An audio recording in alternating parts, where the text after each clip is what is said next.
2 Pedro, capítulo 1, a partir do verso 3. Diz assim a Bíblia: pelo poder de Deus nos foram concedidas todas as coisas que conduzem à vida e à piedade, pelo pleno conhecimento daquele que nos chamou para a sua própria glória e virtude. Por meio delas, Ele nos concedeu as suas preciosas e muito grandes promessas, para que por elas vocês se tornem coparticipantes da natureza divina, tendo escapado da corrupção das paixões que há no mundo. Por causa disso, concentrando todos os seus esforços, acrescentem à fé que vocês têm a virtude, e a virtude, o conhecimento, e ao conhecimento, o domínio próprio, e ao domínio próprio, a perseverança, e a perseverança, a piedade, e a piedade, a fraternidade, e a fraternidade, o amor, porque essas qualidades, estando presentes e aumentando cada vez mais, farão com que vocês não sejam nem inativos, nem infrutíferos no pleno conhecimento do nosso Senhor Jesus Cristo. Quando a gente estuda o segundo livro de Pedro, a segunda epístola de Pedro, nós vamos encontrar o tema central dessa epístola no capítulo 3, no verso 18, que diz assim: cresçam na graça e no conhecimento de nosso Senhor Jesus Cristo. Esse é o tema de todo o livro, e é sobre isso que Pedro está discorrendo aqui. E nesse livro, Pedro está preocupado com algumas heresias, com profetas, com líderes, com filósofos, que de modo sorrateiro estavam se infiltrando na comunidade dos crentes. E assim, ele combate duramente estas heresias. A partir do capítulo 2, a gente vai ver esse combate feroz dessas heresias. E o seu tom é muito mais forte do que o tom da primeira epístola de Pedro, porque ele está mexendo em situações complicadas. No entanto, no capítulo 1, de modo positivo, ele nos apresenta algumas instruções práticas de como nós podemos crescer na graça, ao invés de abandonar a graça. Eu acho que esse é um dos livros que a gente precisa estudar nos dias de hoje, com tanta ideologia, com tanta filosofia, com tanto tipo de pensamento que corre por aqui, com declarações que a gente fica bobo de ter ouvido. Não é? Eu estava fora do país e li num jornal brasileiro uma declaração do nosso presidente que dizia que combater a família e o patriotismo era parte do dever dele. Eu falei, meu Deus, então para que ele é presidente, né? Porque se ele combate o patriotismo, tem alguma coisa errada nesse contexto. E não estou tirando fora do contexto, porque eu estou lendo aquilo que foi dito lá nesse discurso dele no Fórum de São Paulo. E eu fico pensando, nos dias de hoje, isso não está acontecendo só aqui, isso está acontecendo no mundo inteiro. No mundo inteiro. Não sei se vocês viram a declaração da primeira-ministra da Itália, uma conservadora, e ela faz uma declaração violentíssima. E ela diz assim, que ela vai defender a família e vai defender a fé, porque a economia de mercado não vai escravizar o seu povo. Eles podem ter liberdade de poder pensar e desejar o que desejarem. Mas ela é minoria nesse mundo. Você imagina que isso não é novidade, isso estava acontecendo nos tempos do apóstolo Pedro, no começo da igreja. A gente imagina que é coisa de hoje, mas ele está combatendo exatamente essa infiltração de pensamentos. E ele diz para a gente que a gente tem que ser firme nas nossas convicções, mas ele diz também que nós temos que cuidar da nossa própria vida espiritual, senão a gente não vai ter autoridade para poder dizer, olha, isso está errado, se a gente está vivendo coisas que também são erradas. Por isso, ele introduz essa carta dando o caminho do crescimento para que nós pudéssemos enfrentar os desafios que os líderes hereges representavam. E por isso eu quero hoje dar uma olhada panorâmica no que ele está colocando nessa introdução e destacar a virtude do domínio próprio. Ele começa dizendo o seguinte: olha, você quer fazer diferença na sociedade? Você quer fazer diferença nesse tempo? Primeira coisa, mais importante, está no versículo 3. Pelo poder de Deus nos foram concedidas todas as coisas que conduzem à vida e à piedade, pelo pleno conhecimento daquele que nos chamou para a sua glória e virtude. Não existe virtude espiritual, não existe vida transformada, não existe vida bonita de verdade, que não seja só hipocrisia, como os escribas faziam e os fariseus daquele tempo, se você não conhecer Jesus plenamente. Não tem virtude se você não conhecer Jesus plenamente. O que faz diferença é quando Jesus passa a ser encarnado na nossa vida. Isso que faz diferença. Se Jesus é o nosso Senhor, então você vai ter o bom perfume de Cristo onde você estiver. E esse perfume vai se revelar em coisas práticas da vida. É disso que Pedro está falando. Se você tem o pleno conhecimento, você está vivendo profundamente com Jesus, essa intimidade com Ele, o perfume dele vai aparecer de alguma maneira, e você vai receber dele todas as coisas que são necessárias para a vida plena. Por que eu estou dizendo isso? Ao longo da minha vida eu já vi muita gente tentando acertar e errando. Você já viu? Eu já vi coisas absurdas, que a gente não acredita. Eu me lembro de um senhor que começou a frequentar a igreja. Ele foi criado no Evangelho, sua mãe orava por ele, mas orava intensamente por ele, e por isso eu creio que Deus trabalhou tanto na vida daquele moço. Um homem bem sucedido, ganhou muito dinheiro.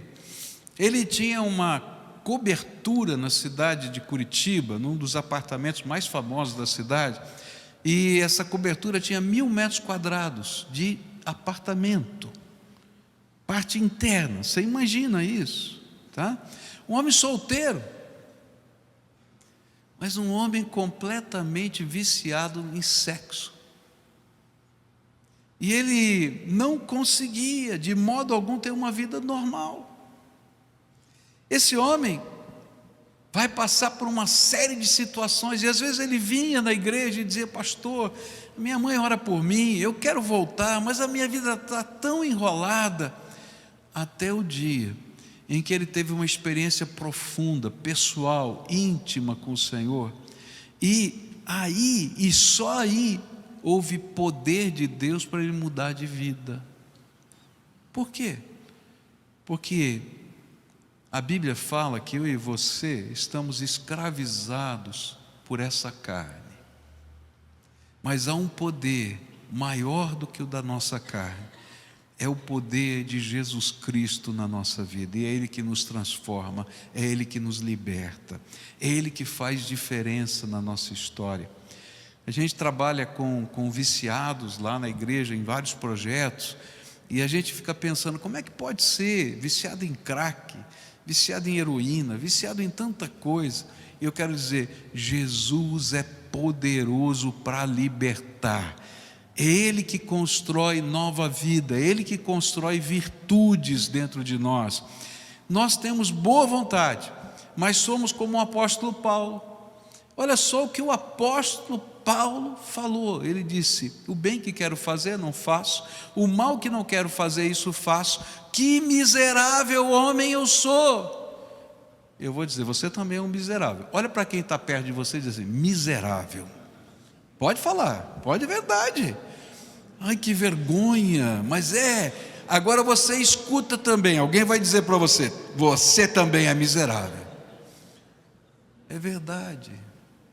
Se o apóstolo Paulo olhava para ele e dizia: que miserável homem eu sou, Será que eu também não sou? Mas o versículo seguinte diz assim: mas graças a Deus, não há mais nenhuma condenação para aqueles que estão em Cristo Jesus, passaram da morte para a vida. Está entendendo?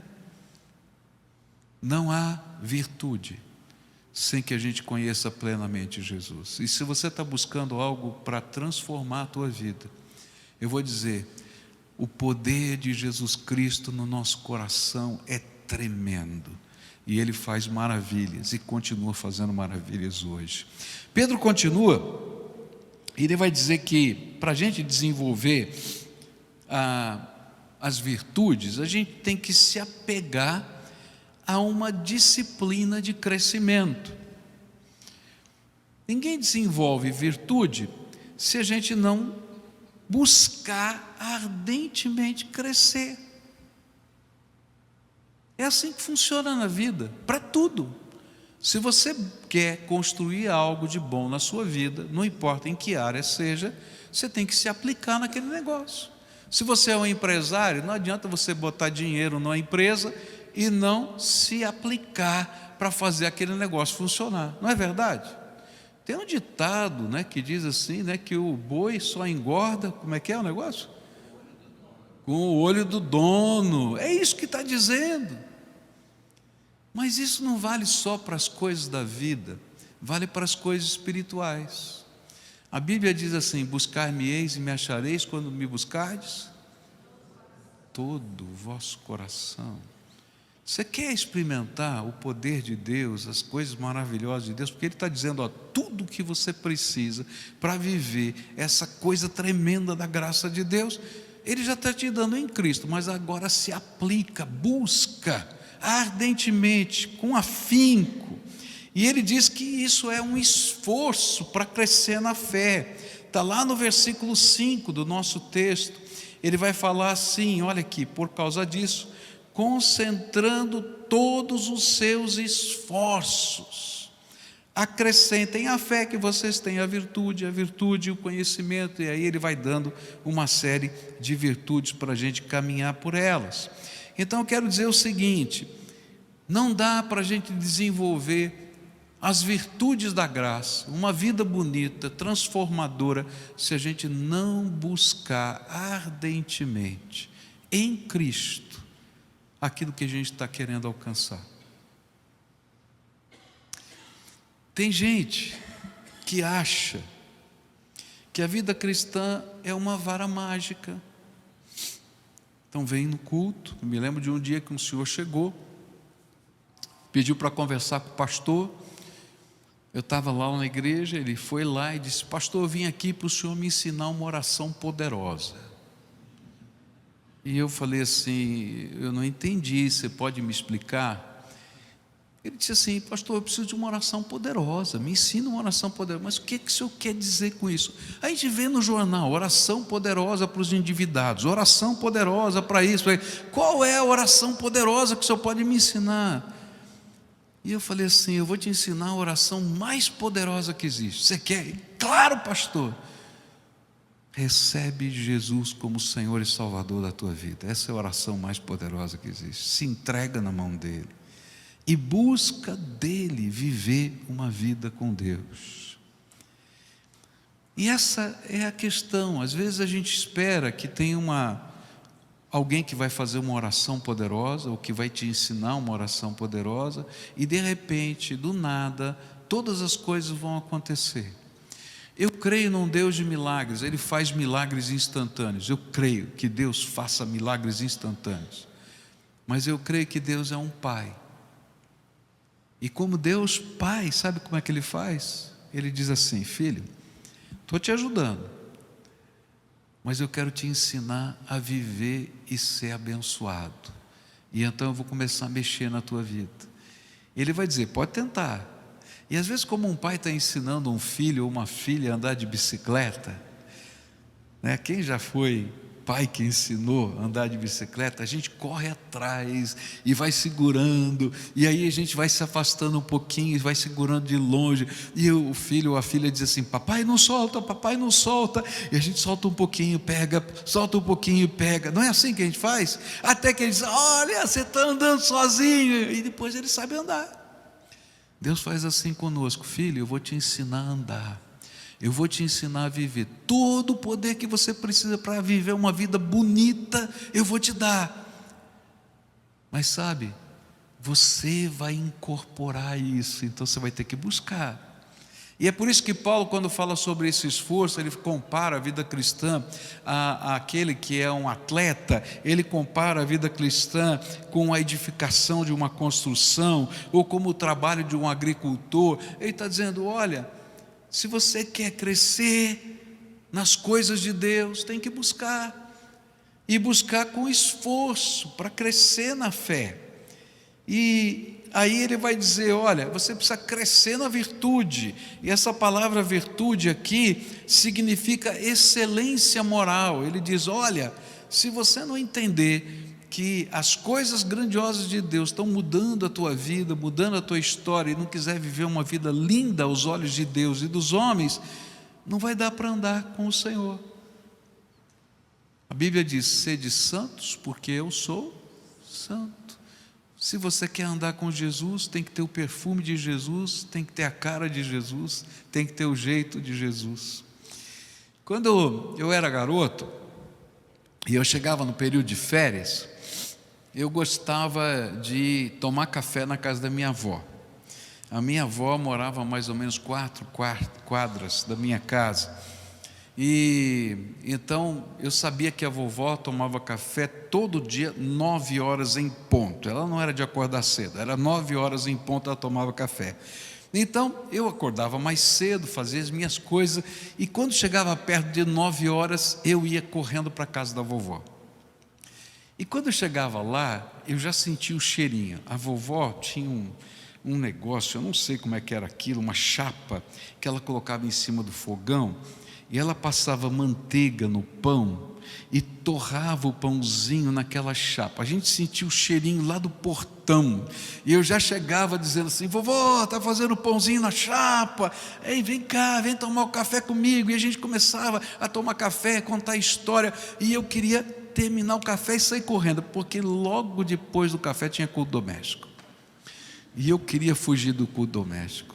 Não tinha jeito, mas a vovó não deixava, tinha que pagar o cafezinho lá, não é verdade? Tinha que pagar o cafezinho lá, e a gente fazia o culto doméstico. Ela então lia a Bíblia, orava com a gente, mas ela cantava uma canção que nunca mais saiu da minha cabeça, e ela dizia para a gente cantar, e eu aprendi com ela: que a beleza de Cristo se veja em mim.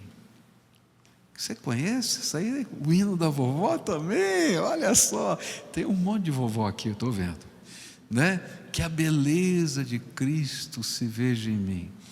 E ela dizia: filho, aprenda que a beleza de Jesus precisa ser vista em você. É isso que Pedro está ensinando para a gente. A gente vai construindo a nossa vida com Deus e permite que as virtudes do Senhor se incorporem na nossa vida, porque eles são aspectos da beleza de Cristo, parte do fruto do Espírito e assim por diante. Para terminar, eu falei que ia falar sobre uma virtude, e eu quero falar sobre o domínio próprio. E aí a palavra do Senhor vai dizer o seguinte para a gente, a respeito do domínio próprio. Ele diz assim: acrescente a esse esforço de busca pela fé, pelo conhecimento, pela virtude, o domínio próprio. E ao domínio próprio, a perseverança. E a perseverança, a piedade. Verso 6. Por que eu quero destacar o domínio próprio? Porque uma das coisas que as teorias sociais estão combatendo hoje é o domínio próprio. E nós, como cristãos, temos que dizer: vale a pena perseguir o domínio próprio. O que é isso? Domínio próprio é autocontrole, ou a capacidade de dominar impulsos, desejos e sentimentos. E o autocontrole é algo que a gente desenvolve. Por isso, Paulo vai considerar o domínio próprio como parte do fruto do Espírito Santo. Agora, há uma coisa interessante quando a gente fala sobre domínio próprio. Ainda que no tempo de Pedro, eles não soubessem disso, há uma partezinha aqui no nosso cérebro chamada amígdala. É a parte mais primitiva do cérebro de qualquer ser. E da amígdala, essa partezinha que está aqui, na base do nosso crânio aqui, é que procedem todos os impulsos mais animais que nós temos. Porém, Deus, na sua sabedoria, não fez a gente só com amígdala. Os répteis só têm amígdala, nós não. Ele desenvolveu outras partes do cérebro, e essas outras partes do cérebro têm a capacidade de desenvolver controles que limitam o uso dos impulsos da amígdala, desenvolvendo o que os estudiosos chamam de comportamentos sociais. E ainda que você sinta vontade de matar o seu chefe, hoje talvez você teve um dia horrível, e você pensou assim, tenho vontade de pegar aquele cara ou aquela pessoa, né? Vai dizer que nunca teve vontade, né? A amígdala está lá, funcionando. Você não faz. Por quê? Porque você sabe que não seria correto, e que outras consequências viriam sobre você. E aí, a própria sociedade diz assim, olha, tenha domínio próprio. Mas no conceito bíblico, desenvolver o domínio próprio é, na verdade, subjugar o animal que existe em você. E não é apenas um controle social, mas sim pelo poder do Espírito Santo e pelos valores que Deus colocou no seu coração, você diz não para você mesmo, não para esses impulsos, e diz assim, não sou um animal que vive apenas empurrado pelos impulsos, mas eu tenho valores e eu tenho princípios. E ser menos animal é ser mais humano no sentido do homem perfeito que nós imitamos, que é Jesus Cristo, nosso Senhor.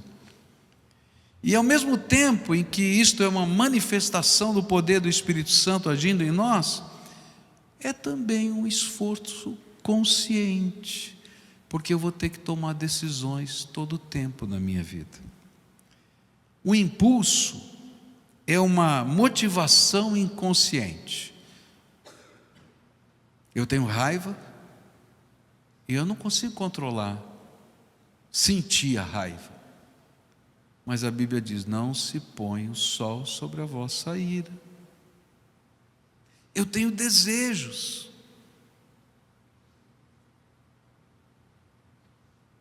Mas eu sei que alguns desejos não são bons para esse tempo, para esse momento. E vou ter que dizer não para mim mesmo. E o domínio próprio, então, é esse esforço consciente, onde os nossos valores falam mais alto do que todas as outras motivações interiores. Hoje nós vivemos um tempo onde os controles sociais são vistos como repressão, e os impulsos animais como naturais. E diante disso nós somos convocados pelo Senhor a mostrar a esse mundo o que significa ser gente boa, o que significa ser humano, de verdade, segundo os valores de Deus. E é por causa disso que a gente vai dizer não ao ódio, é por causa disso que a gente vai dizer não à violência, é por causa disso que a gente vai dizer não aos desejos que nos levam a ser inconsequentes, É por causa disso que nós vamos priorizar o casamento e o sexo só no casamento. É por causa disso que nós repudiamos qualquer tipo de vício que nos faça perder o controle sobre o animal que há em nós. Olha que coisa estranha. Vai parecer absurdo o que eu vou falar, mas está acontecendo. Eu voltei de Nova York e passaram uma lei em Nova York muito interessante. Se você entrar numa loja, qualquer loja, de qualquer tamanho, na cidade de Nova York, e roubar qualquer coisa até $1.000, R$ 5.000 ou perto disso, não é roubo. Não adianta nem chamar a polícia porque ela não vem. Não vai para o tribunal. Está entendendo?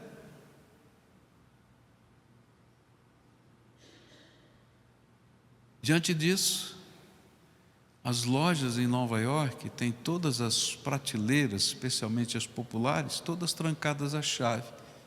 E está escrito assim: procure um atendente. Nem o preço aparece. Eu fui várias vezes a Nova York. Eu nunca vi tanta gente na rua. Drogada. Porque em qualquer esquina você pode comprar, especialmente a maconha de graça.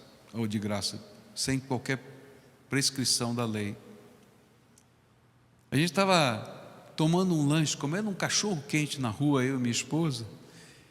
E de repente um olhou para o outro e falou: não dá para ficar aqui não. O que eu fumei indiretamente de maconha, você nem imagina, porque estava cheio de gente na minha volta, fumando maconha. E aí você encontra gente bonita, vestida, indo para o trabalho, caída no chão.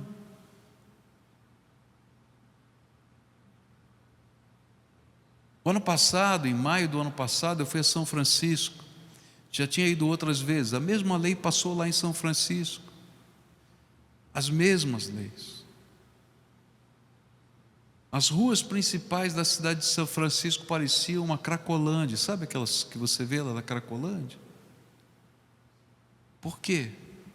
Porque tem uma ideologia, um pensamento dizendo assim: não precisa ter domínio próprio. Para quê? Tem vontade de roubar, pode roubar.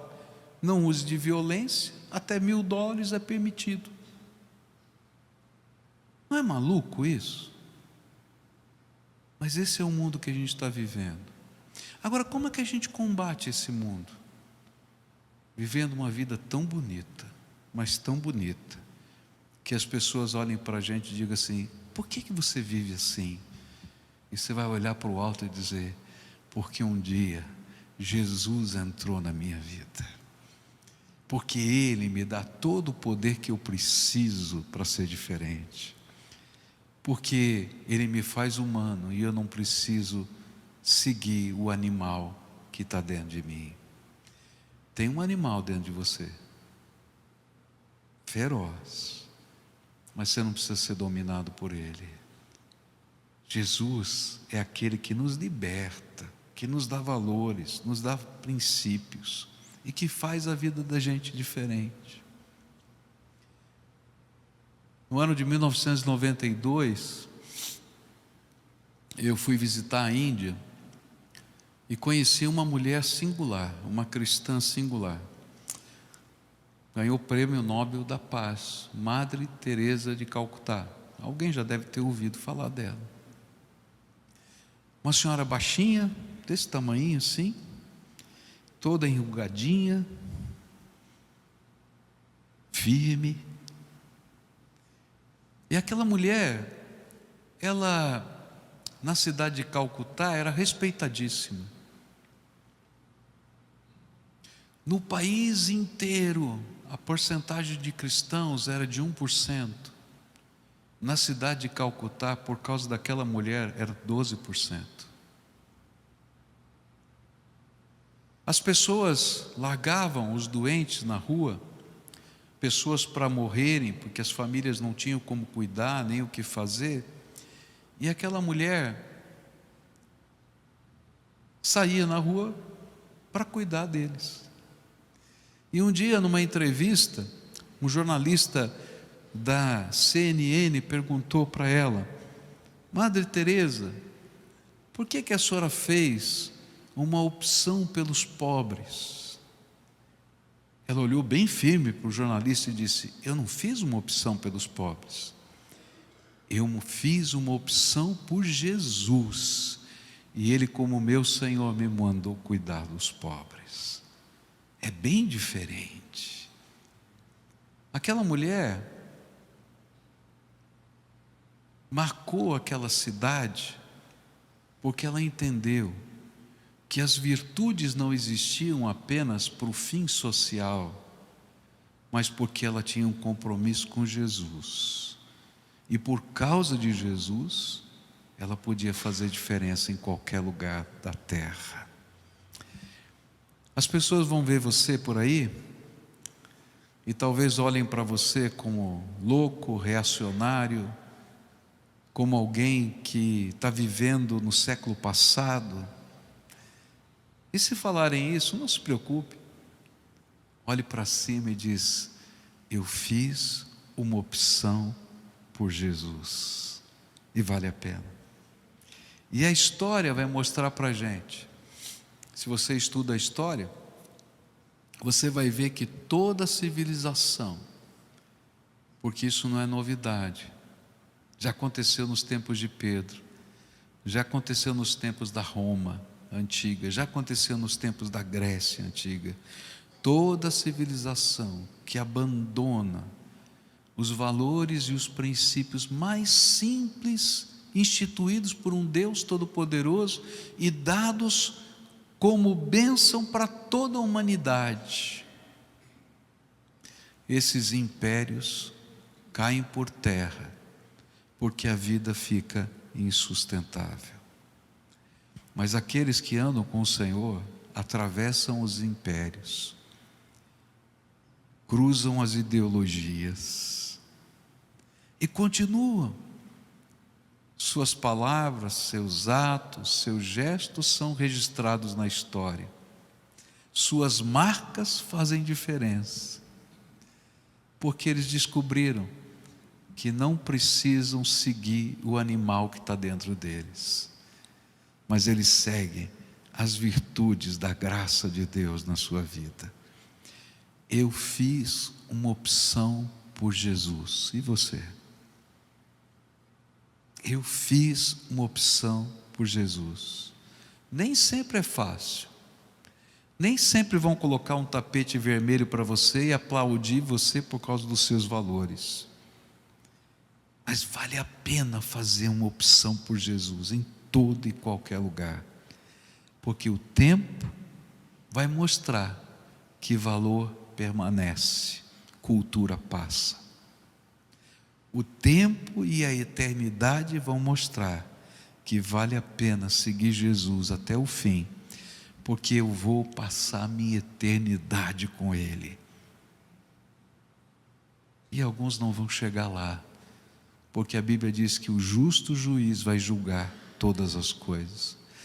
Se a gente vive num mundo de completa impunidade, ou quase total impunidade, ou de punição relativa, ou de punição conforme interesses, quando a gente se apresentar diante do justo juiz, Ele vai julgar a nossa causa. Preguei esse ano na posse do Tribunal de Justiça do Paraná. Estavam lá Dr. Fachin e Toffoli também, e preguei sobre sede de justiça. E uma das coisas que eu disse para aqueles juízes é: se você um dia teve sonho de fazer justiça, e talvez por isso você entrou nessa profissão, talvez você tenha levado tanta bordoada na vida que você perdeu o sonho, se deixou ser empurrado. Como é que a gente se mantém o sonho? E eu falei: primeiro tem que ter um referencial maior, tem que ter alguém que julgue a minha justiça, que é o Deus Todo-Poderoso, que me diga o que é certo, o que é errado, porque a minha mente pode servir às influências do meu tempo.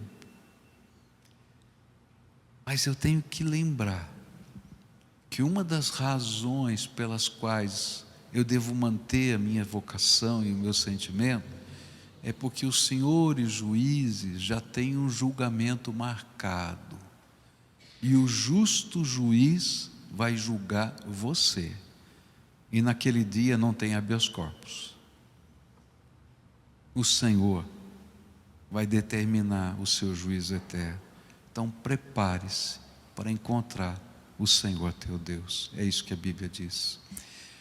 Eu vou fazer uma opção por Jesus, porque a minha vida vai ficar melhor, porque os meus valores serão melhores, porque a minha família será melhor, mas porque eu vou viver a minha eternidade com aquele que morreu na cruz do Calvário e me perdoou os pecados, e que disse: ainda que você seja um miserável homem, já não existe mais nenhuma condenação para aqueles que estão em Cristo Jesus, porque Ele mexe nas áreas que eu não consigo mexer, e Ele me dá todo o poder que necessito, conforme está aqui na Escritura, para que eu seja transformado, porque nele há esperança, porque nele há restauração, porque eu não preciso só do meu esforço, ainda que tenha que me esforçar, eu conto com a graça do Todo-Poderoso. Queria orar com você, se você me permite. Vamos orar juntos? Fica de pé, não é? E agora, antes da gente orar, lembra, tem um animal dentro de você. Esposa, se você está com o teu marido aí, olha para ele e fala assim: tem um animal dentro de você. Marido, diz para a esposa: tem um animal dentro de você. Chegou invocado em casa, invocada. Mas aí vocês olhem para cima: tem um Cristo Todo-Poderoso dentro de mim que me transforma. Está entendendo? E se tem alguma área da tua vida que o animal está ganhando, eu quero hoje desafiá-lo a colocar essa área nas mãos do Senhor. Você diz: eu já tentei, eu não consigo, essa é uma área que eu caio. Então agora você vai de coração aberto dizer: Senhor, eu quero ser ensinável, eu quero aprender. Sabe o que acontece? Às vezes a gente sabe muito, mas vive pouco, porque não deixa o Espírito Santo aplicar isso na nossa vida. Então hoje, de uma maneira bem prática, em que áreas da vida o animal está ganhando aí? E você vai dizer: Senhor, minha ira, minha raiva, minha amargura, minha vontade de pegar assim, ou sei lá que outras coisas. E diz: Senhor, eu quero ser ensinável, trata o meu coração, trata o meu coração, e me ensina a viver do teu jeito. Pai querido, nós estamos reunidos aqui como igreja, nesse lugar que é santo, porque o Senhor prometeu que quando 2 ou 3 pessoas estivessem reunidas debaixo da autoridade do teu nome, o Senhor estaria conosco. Então agora eu quero te pedir: Senhor Jesus, revela a tua presença. Entra, Senhor, no coração que está machucado e começa a tratar esse coração. Ó Pai, nós aprendemos com a vida que pessoas feridas ferem, e a gente aprendeu a ferir para não ser ferido. Então nessa hora eu quero te pedir: Senhor, trata o animal que está dentro da gente, trata o coração que está machucado. Ó Pai, eu quero te pedir, Senhor, que aqueles que estão, quem sabe até algemados por Satanás, e o inimigo diz para eles: olha, você não consegue, não tem jeito, você não pode, você já tentou, não funciona, que toda voz do maligno se cale agora, e que venha a graça do Todo-Poderoso, e que possamos ouvir do Senhor, que hoje o Senhor nos abençoa com graça transformadora. Ó Pai, nós cremos que a nossa fé não é apenas o recitar de um credo. Nós cremos que a nossa fé é a presença maravilhosa do nosso Salvador Jesus em nós. E é o Senhor que faz diferença. Ó Pai, eu quero pedir pelas casas que estão aqui representadas.